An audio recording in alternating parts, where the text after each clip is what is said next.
Hello friends, तो ये हमारा लेक्चर नंबर 11 होगा। ठीक है, अभी हम लोग सीक्वेंशियल सीरीज़ कर रहे थे, तो सीक्वेंशियल सीरीज़ का ये हमारा लेक्चर नंबर 11 होगा।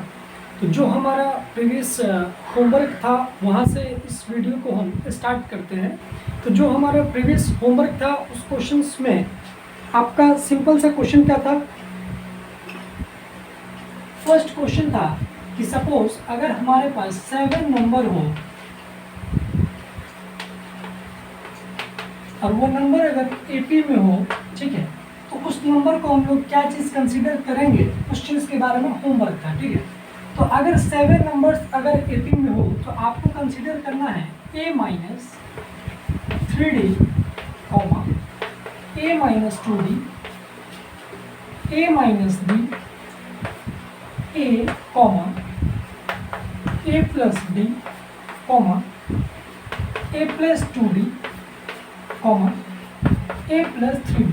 ओके, काउंट कीजिएगा नंबर को 1 2 3 4 5 6 7। इसका मतलब कि ये 7 नंबर्स है। अब अगर हम चेक करें कि ये नंबर्स एपी में है या नहीं, तो हम क्या चीज़ चेक करते थे कि अगर इसको हम लोग फर्स्ट टर्म मानते, ध्यान से देखिएगा, इसको सेकेंड टर्म मान लें, इसको थर्ड टर्म मान लें, इसको fourth fifth sixth and seven, या फिर हम कह सकते हैं कि फर्स्ट टर्म इसको कंसिडर करें। ठीक है, तो फर्स्ट टर्म से अगर हम इसको फर्स्ट टर्म कंसिडर करते हैं तो मेरे लिए थोड़ा सा क्या होगा, इशू हो रहा है। ठीक है, कि मतलब इसको फर्स्ट टर्म करें तो इसको हम लोगों को क्या करना होगा, जीरो टर्म, उससे पहले निगेटिव। और हम लोग जानते हैं चूंकि n का वैल्यू नेचुरल होना चाहिए, इसीलिए इसको हम लोग फर्स्ट टर्म की तरह अगर ट्रीट करें तो हम क्या चीज़ इसको चेक करेंगे कि a minus 2d minus of plus 3d, जब इसमें से इसको माइनस करेंगे, इसको हम लोग फर्स्ट टर्म मान लें, इसको हम लोग सेकेंड टर्म अगर मान लें, तो a2 माइनस a1 हमारा d आना चाहिए, यहाँ से कैंसिल आउट, तो हमारा वैल्यू क्या रहा, प्लस d। ओके,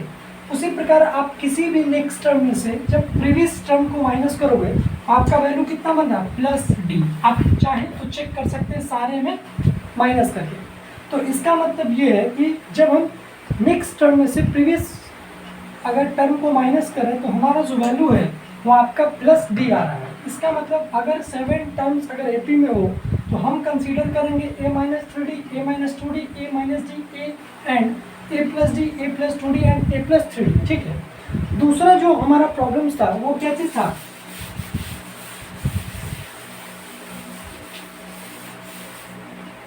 कि मिनिमम नंबर कितना होना चाहिए एक एपी में होने के लिए। ठीक है, क्वेश्चन क्या था कि how many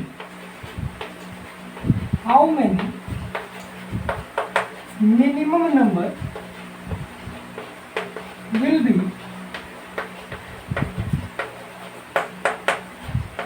required to make an AP। ठीक है, तो हमारा आंसर क्या होना चाहिए, 3।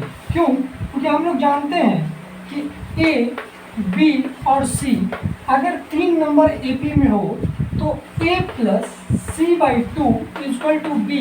यहाँ से हमारा कंडीशन था a plus c is equal to 2b। ठीक है, तो इसीलिए इस कंडीशन को सेटिस्फाइड करने के लिए हम लोगों को मिनिमम जो है वो 3 नंबर्स होना चाहिए एपी में होने के लिए। ठीक है, तो इस क्वेश्चन का भी हमारा आंसर आ गया है। ठीक है, तो अब हम लोग आज जो है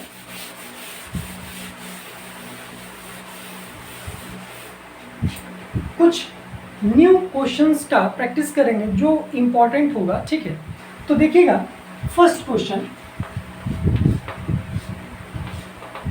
आज का अगर हम बात करें तो फर्स्ट क्वेश्चन क्या है कि सपोज कीजिए अगर हमसे ये क्वेश्चंस कहे कि if a is first term and D is common difference, then prove that, या फिर इसको आप ऐसे भी लिख सकते हैं, ध्यान से देखिएगा, इस क्वेश्चन को थोड़ा सा हम चेंज कर दें।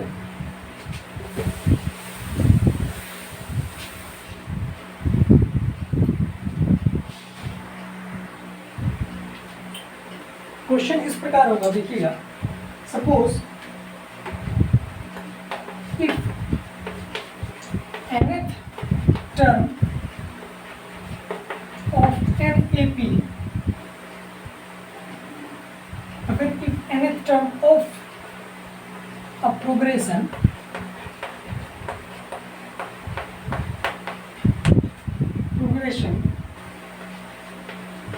be a linear expression in n, then prove that this progression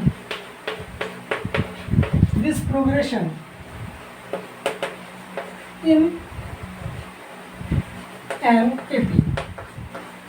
ठीक है, देखिए प्रोग्रेशन का मतलब होता है कि जो प्रोग्रेशन मीन्स होता है सीक्वेंस। ठीक है, तो प्रोग्रेशन भी बहुत सारे टाइप्स का होता है। अभी क्लास 10th में जो हम लोग पढ़ते हैं उसको हम बोलते हैं एपी, जिसका फुल फॉर्म होता है अरिथमेटिक प्रोग्रेशन। लिख लीजिएगा इसको, अरिथमेटिक प्रोग्रेशन। ठीक है, एक होता है हमारा जीपी, जिसको हम लोग बोलते हैं ज्योमेट्रिक प्रोग्रेशन,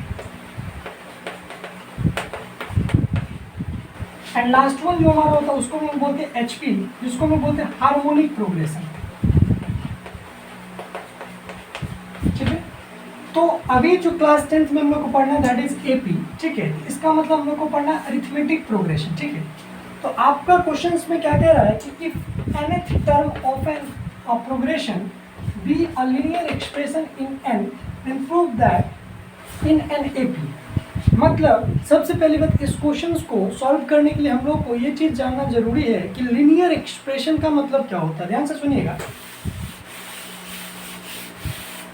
अब अगर सपोज दैट अगर हम लिख रहे हैं इक्वेशन, देखिएगा x plus y equal to suppose 5।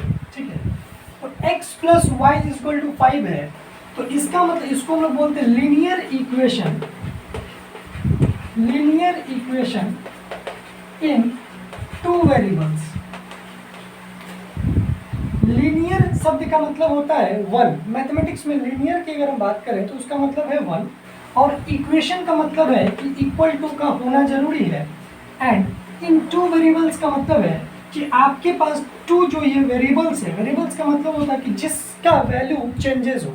इसका मतलब ये x और y का values equation two equation change होगा, इसीलिए इसको हम लोग क्या चीज़ बोलते हैं, वेरिएबल्स। इसीलिए इसका नाम क्या, linear equation in two variables.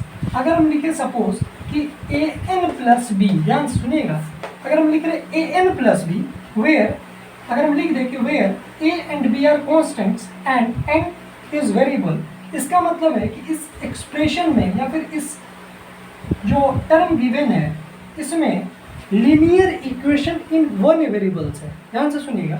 तो इसी प्रकार आप अगर हमको क्या चीज कहा जा रहा है क्वेश्चन से, if nth term of a progression be a linear expression, इसका मतलब हम कह सकते हैं कि अगर ए एन बराबर सपोज एन में लीनियर एक्सप्रेशन है, इसका मतलब ए एन प्लस बी होगा। ध्यान से सुनिएगा।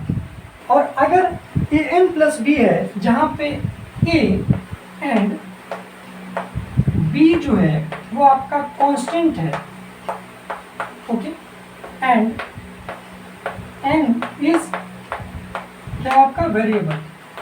ठीक है, तो अगर ए एन इक्वल टू, अगर हमारा ए एन प्लस बी है, तो अगर हम आपसे पूछे ए एन माइनस वन बराबर क्या होगा, तो ए एन माइनस वन का मतलब है कि एन के जगह पे आपको रिप्लेस करना है एन माइनस वन से। इसका मतलब A into N minus one plus B. ठीक है, ये अगर हमारा फर्स्ट इक्वेशन है और ये हमारा सेकंड इक्वेशन है, तो हम लोग जानते हैं कि किसी भी सीक्वेंस को या किसी भी प्रोग्रेशन को एपी में होने के लिए हम लोगों को क्या होना चाहिए, जैसे T5 माइनस T4 हमारा क्या आता है D, और जो D का मतलब क्या है, कांस्टेंट, यस और नो। तो इसका मतलब ये है कि अगर हम ए एन माइनस वन करें, क्यों, क्योंकि ये अगर T5 होगा सपोज दैट, तो ये हमारा क्या होगा T4। क्यों, n का वैल्यू अगर हम 5 डालें तो 5 माइनस वन मतलब 4, इसका मतलब A5 तो ये A4। तो इसीलिए हम फर्स्ट इक्वेशन में से अगर सेकंड इक्वेशन को माइनस करें तो हमारा क्या बनेगा उस चीज़ को थोड़ा ध्यान से देखिएगा। अगर हम first equation minus second equation करें तो लिखेंगे A N plus B minus A N minus one plus B. तो यहाँ से हम सॉल्व करने के बाद क्या चीज़ पता चलेगा, minus A N plus A plus B. ठीक है, तो यहाँ से आप क्या चीज़ देख रहे हैं, आपका ये जो वैल्यू है वो क्या चीज़ आ रहा है, A N cancel out, okay, minus plus and ये आपका प्लस। तो हमारा टर्म क्या चीज़ बन रहा है, ए प्लस 2b। एक बार चेक कीजिएगा इसको।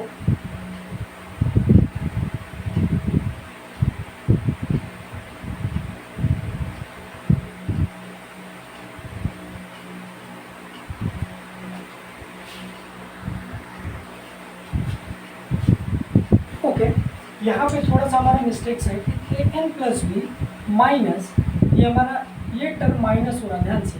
तो यहाँ से हमारा टर्म क्या बनेगा, minus A into N minus A N minus minus plus. Okay, तो यहाँ से हमारा बनेगा प्लस ए और ये माइनस ये प्लस माइनस बना देगा इसको, ध्यान से। ये हमारा आया माइनस, ये माइनस और ये माइनस कैंसिल आउट। हमारा टर्म क्या बच रहा देखिएगा, केवल प्लस ए। इसका मतलब ये प्लस ए जो है वो हमारा क्या है, कांस्टेंट टर्म। तो हमारा बच क्या रहा है, एक ही, दैट इज ए।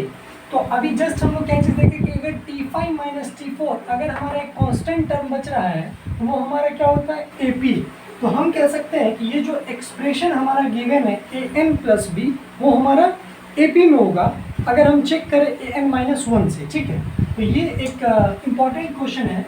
इसका मतलब हम लोग क्या चीज़ सीखे उस चीज़ को थोड़ा ध्यान से देखिएगा।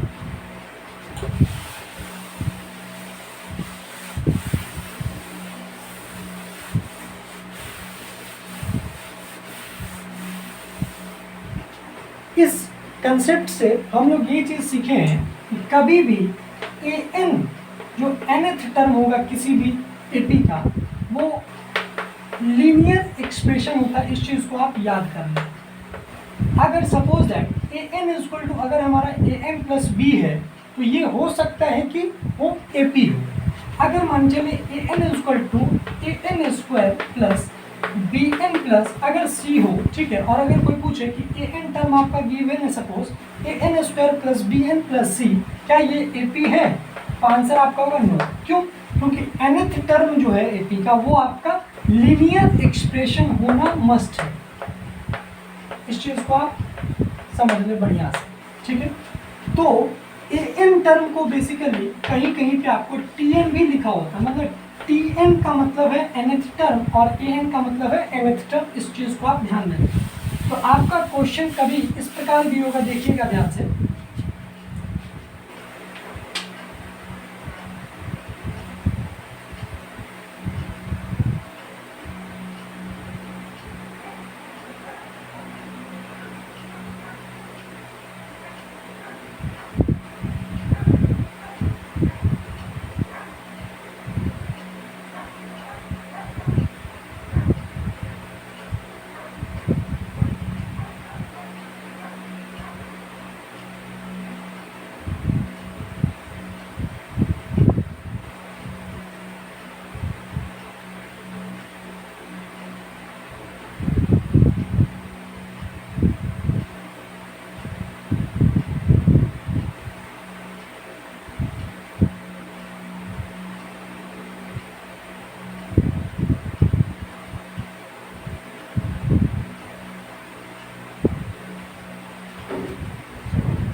जैसे मान के चलिए कि ए एन इक्वल टू आपका 4m+1 गिवन है, ठीक है।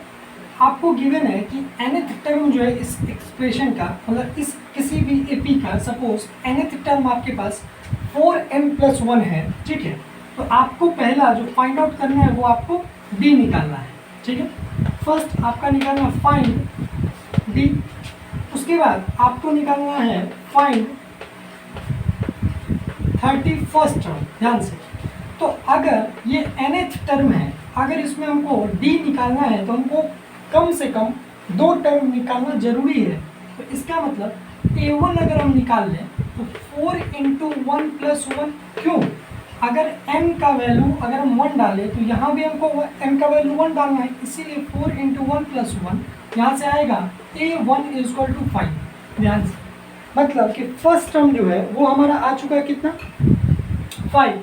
और a2 अगर हम निकालें तो a2 का मतलब n का वैल्यू 2, तो वहाँ से हम लिखेंगे 4 × 2 + 1, यहाँ से आएगा आपका 8 + 1, जिसका वैल्यू है 9।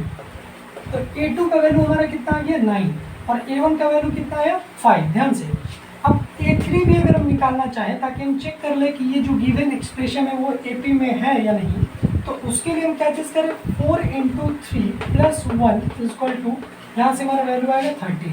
इसका मतलब 5, 9 और 30। इसका मतलब कि 9 में से जब हम 5 को माइनस कर रहे हैं तो हमारा वैल्यू कितना आ रहा है, +4। और जब 13 में से हम 9 को माइनस कर रहे हैं तो हमारा वैल्यू कितना आ रहा है, +4। इसका मतलब ये दोनों वैल्यू क्या है, सेम। इसका मतलब कि ये जो एक्सप्रेशन है वो हाँ इसमें है, AP में, पहली बात। दूसरी बात, तो हमारा D का वैल्यू कितना आया, +4, जो कि आपका फर्स्ट का आंसर आ चुका है। सेकंड में हमको निकालना क्या है, A31। ध्यान से, तो A31 को हम लोग कैसे से निकालेंगे, A31 = हम लोग लिखते हैं यहाँ से 4 × 31 + 1, यहाँ से कितना आएगा आपका 124 + 1 दैट इज 125। आया ना, तो यहाँ से आपका 31 टर्म जो होगा वो 125 के इक्वल आएगा। ठीक है, तो ये हमारा आज का एक न्यू चीज़ था, न्यू कंसेप्ट था कि nth टर्म जो होता है किसी भी AP का, मतलब अरिथमेटिक एक्सप्रेशन का, वो एक लीनियर एक्सप्रेशन होगा। ठीक है क्या? तो आज अब जो नेक्स्ट क्वेश्चन है उस क्वेश्चन को देखिएगा थोड़ा ध्यान से।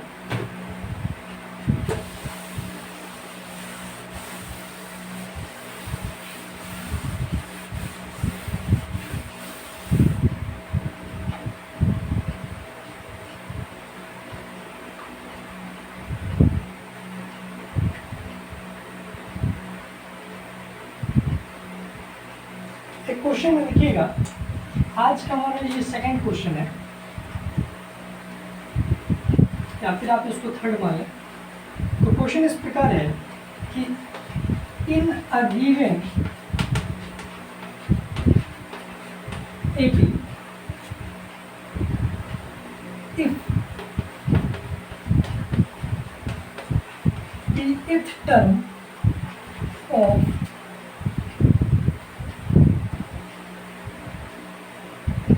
pth term is Q and the qth term is P. Okay, then prove that nth term is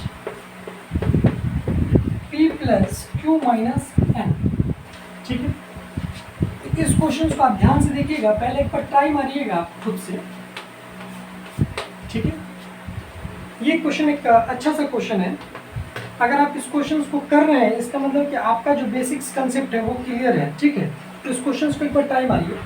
question में आपका क्या है कि in a given AP if the pth term is Q, इसका मतलब AP = Q के बराबर है, और AP का मतलब pth टर्म, और pth टर्म का लिखने का मेरा क्या तरीका होता है, A + P - 1 × D = Q। इसको अगर हम लोग फर्स्ट इक्वेशन मानते हैं तो आगे हमारा क्या है कि and the qth term is P, इसका मतलब कि AQ = हमारा क्या है P। यहाँ से एक्सप्रेशन क्या आएगा, A + Q - 1 × D = P। ये आपका क्या है, सेकेंड इक्वेशन। ध्यान से, ठीक है। तो अब अगर हम इसको क्या करें, अगर सॉल्व करें, ध्यान से देखिएगा, तो हमारा क्या आएगा expression, A + PD - D = Q। और यहाँ से हम लोग क्या चीज़ देख रहे हैं, a plus q d minus d equal to p. अब अगर हम लोग माइनस कर लें ध्यान से तो हमारा एक्सप्रेशन ये कटेगा, यहाँ से ये कटेगा, तो यहाँ से मेरा क्या बनेगा, डी कॉमन के साथ direct p minus q equal to q minus p. अब ध्यान से देखिएगा यहाँ पे p minus q equal to q minus p का मतलब क्या है। अगर सपोज p को अगर हम लोग 5 कंसीडर कर रहे हैं और q को 4, इसका मतलब 5 माइनस 4 मतलब 1, और यहाँ पे 4 माइनस 5 इसका मतलब -1। इसका मतलब क्या है कि इस एक्सप्रेशन में दोनों में क्या है, माइनस का फर्क। आपका यहाँ से हम लिख सकते हैं कि d का वैल्यू क्या आएगा, -1। इस चीज़ को एक बार खुद से भी सोचे, ठीक है, कि d का वैल्यू -1 कैसे हो रहा है, उस चीज़ को सोचे, आसान है। तो d का वैल्यू आपका क्या आ गया, -1। तो हम लोगों को क्या चीज़ चेक करना था कि then prove that nth term is p plus q minus n, ठीक है। तो यहाँ से हम लोग क्या चीज़ कर सकते हैं कि nth टर्म जो होगा उसको हम लोग कैसे लिखेंगे, a plus n minus 1 into D. ध्यान से, तो यहाँ से अगर हम लिखने का कोशिश करें, देखिएगा एक चीज़, अगर d का वैल्यू अगर हमारा -1 है, ठीक है, तो आप क्या करें, आप a का भी वैल्यू अगर निकालना चाहें तो निकाल सकते हैं, इसमें पुट करके देखिएगा a plus p d minus d equal to q था, ठीक है। यहाँ से a प्लस ये d का वैल्यू -1, इसका मतलब हम इसको +1 कंसीडर कर ले, यहाँ से हमारा वैल्यू आया -p इक्वल टू क्यू। तो यहाँ से हम लिख सकते हैं first term equal to p plus q minus 1। ध्यान से, मतलब d का वैल्यू -1 और फर्स्ट टर्म का वैल्यू क्या है, p प्लस क्यू माइनस 1। ये चीज़ को आप देखिए। उसके बाद आप यहाँ से देखिएगा, तो इसको हम लोग nth टर्म को हम लोग ऐसे लिख सकते हैं। तो a का वैल्यू पुट करेंगे तो क्या आएगा हमारा, p plus q minus 1 plus, ठीक है, और यहाँ पे d का वैल्यू क्या है, -1। तो -1 से यहाँ मल्टीप्लाई करेंगे तो -1 ये आपका प्लस और यहाँ बना देगा आपका माइनस। ध्यान से, ये टर्म और ये टर्म हमारा क्या होगा, कैंसिल, और यहाँ पे जो वैल्यू है वो आपका n ही आएगा। इसका मतलब p plus q minus n जो आया वो हमारा क्या होगा, nth टर्म। तो nth टर्म हमारा क्या है, p plus q minus n, जो कि हमारा nth टर्म यही था। इसका मतलब कि हमारा nth टर्म का वैल्यू आ चुका है, ठीक है। इस क्वेश्चन को एक बार आप खुद से देख लें कैसे किया जाता है। आपको given the pth term equal to q, इसका मतलब ap इक्वल टू क्यू, तो a plus p minus 1 into d equal to आपका क्यू। सेकेंड एक्सप्रेशन हमारा था कि qth टर्म इज p, इसका मतलब a q equal to p, तो a plus q minus 1 into d equal to p। वहाँ से फर्स्ट इक्वेशन सेकंड इक्वेशन को हम लोग क्या चीज़ किया, फर्स्ट में से सेकंड को माइनस करने के बाद हमारा d का वैल्यू आ चुका -1। जब d का वैल्यू आया -1 तो आप फर्स्ट इक्वेशन में या फिर आप सेकंड इक्वेशन में d का वैल्यू पुट कीजिए, वहाँ से आप a का वैल्यू निकालिए। तो a का वैल्यू आपका क्या आया था, p plus q minus 1, okay. उसके बाद आप n मतलब nth टर्म निकालिएगा, तो a plus n minus 1 into D, वहाँ से आपका a का वैल्यू पुट कीजिए p plus q minus 1 and plus n minus 1 into D, और d का वैल्यू -1 को जब आप सॉल्व करोगे तो आपका वैल्यू क्या रहा, p plus q minus n, ठीक है। तो ये आपका nth टर्म का वैल्यू आ चुका है, ठीक है। तो नेक्स्ट क्वेश्चन देखिएगा फिर आज का।